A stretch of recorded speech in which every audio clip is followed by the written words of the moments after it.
तो दोस्तों JEE 2023 postpone को लेकर बड़ी खबर निकल कर आ रही है। जी हाँ, मैं आपको सीधा ले आया हूँ। यहाँ पे देख लीजिए गूगल पर क्या आ रहा है। While NTA has shared any, मतलब एनटीए ने अभी कुछ दिखाया नहीं है, लेकिन कोविड स्केयर जो है वो बढ़ता जा रहा है दोस्तों। जैसा कि हम सब जानते हैं कि कोरोना वायरस अब बेकाबू हो गया है चीन में। उसके बाद अब भारत में भी थोड़े बहुत केसों में, मतलब बिल्कुल थोड़े से मतलब आए हैं, 200 कुछ केस आ रहे हैं डेली। और ये जो खबर है ये सच में डराने वाली है। इससे जो है आपके पोस्टपोन होने के चांसेस बढ़ जाते हैं। अब मैं आपको कुछ रीज़न बताता हूँ क्यों पोस्टपोन हो जाना चाहिए, लेकिन उससे पहले भाई कुछ लोग हमारे वीडियो के कमेंट में बोलते हैं कि आप टाइम वेस्ट कर रहे हो बच्चों का। तो मैंने सोचा कि भाई जब भी मैं कुछ अपडेट दूंगा तो उसके साथ साथ मैं आपको थोड़ा बहुत रिवीजन कराता जाऊंगा क्लास 11th का। तो मैंने ये सोचा है, ठीक है। और आज से ही और अभी से ही हम ये शुरू कर रहे हैं दोस्तों। तो मैं आज आपको काइनेमेटिक्स का सीधा मैं रिवीजन शुरू करवाने वाला हूँ आपका। तो नोट्स मैं कहीं से लाया हूँ, बस आपका काम चलना चाहिए। अब पढ़ने वाले बच्चे इस वीडियो को आगे देखें, बाकी जो अपडेट था वो मैंने आपको दे दिया है, अब आप स्किप कर सकते हैं।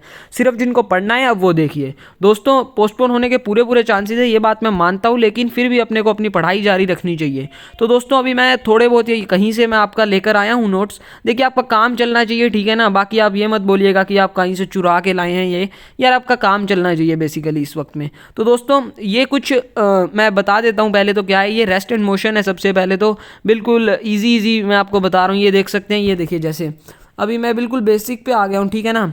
ये देखिए ये नॉर्थ होता है, ये साउथ होता है, ये ईस्ट होता है, वेस्ट होता है, नॉर्थ ईस्ट होता है, नॉर्थ वेस्ट होता है, साउथ वेस्ट होता है, साउथ ईस्ट होता है, ठीक है दोस्तों। अब देखिए कभी कभी ये वाला जो क्वेश्चन है ना, ये वाला क्वेश्चन बहुत बार बन जाता है दोस्तों कि एक ये सर्कल है और एक ये सर्कल है, और हमको इसकी डिस्प्लेसमेंट बतानी होती है। जो डिस्प्लेसमेंट होती है ये दोस्तों। तो इसका फॉर्मूला आप डायरेक्ट याद रखिए, क्योंकि ये क्वेश्चन बहुत बार जेई मेंस में पूछा गया है, ठीक है ना। इसका फॉर्मूला आप डायरेक्ट याद रखिए, r_में 4 + π²। बस दोस्तों आपका काम हो जाएगा इतने में। बाकी मुझे नहीं लगता आप जेई की तैयारी कर रहे हैं और कुछ बताने की ज़रूरत है, बाकी आप पढ़ सकते हैं इसमें से, ठीक है। उसके बाद में हम स्पीड एंड डिस्टेंस की बात कर लेते हैं दोस्तों। स्पीड एंड डिस्टेंस में देखिए, speed equal to distance by time होता है, इसका डायमेंशन आपको याद ही होना चाहिए, ठीक है। डिस्प्लेसमेंट बाय टाइम होता है, ये तो आपको पता ही होगा, ठीक है। वेलोसिटी होता है dx/dt, ये भी आपको पता होगा। इंस्टेंटेनियस वेलोसिटी होता है dx/dt।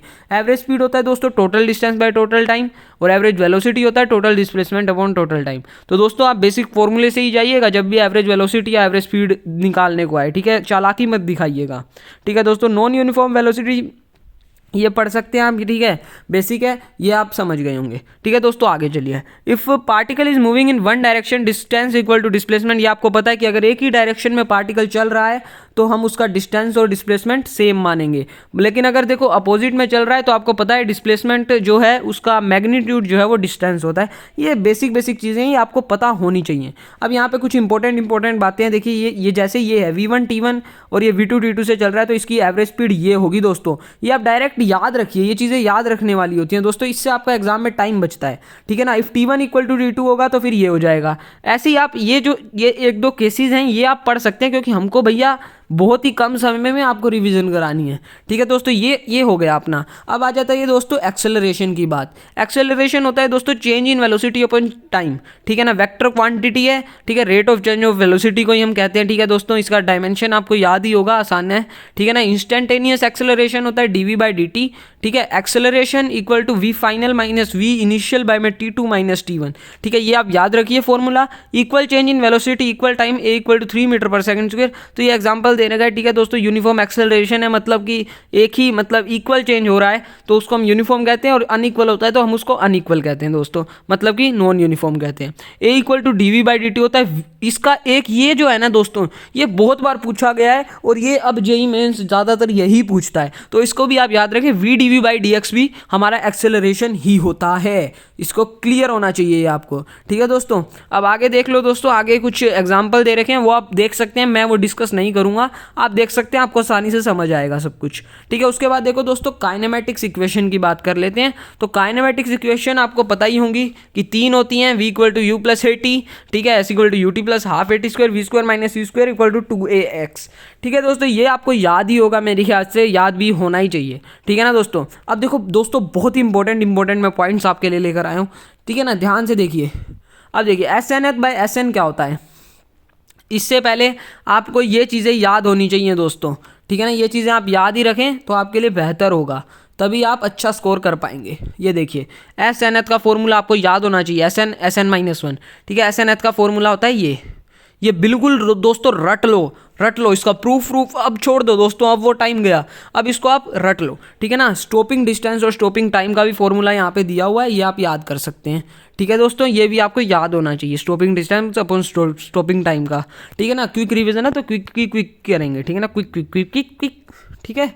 अब देखो दोस्तों वर्टिकल प्रोजेक्टाइल है, ठीक है, इसमें हमने कुछ फॉर्मूले हैं, ये एच मैक्स का फॉर्मूला है, वेलोसिटी का फॉर्मूला है, टाइम का फॉर्मूला है, टी का फॉर्मूला है, वी का फॉर्मूला है, सब रट लो दोस्तों, सब रट लो। T equal to 2 under root में 2h/g होता है, वी इक्वल टू 2gh होता है, वी मिड होता है 2gh/2।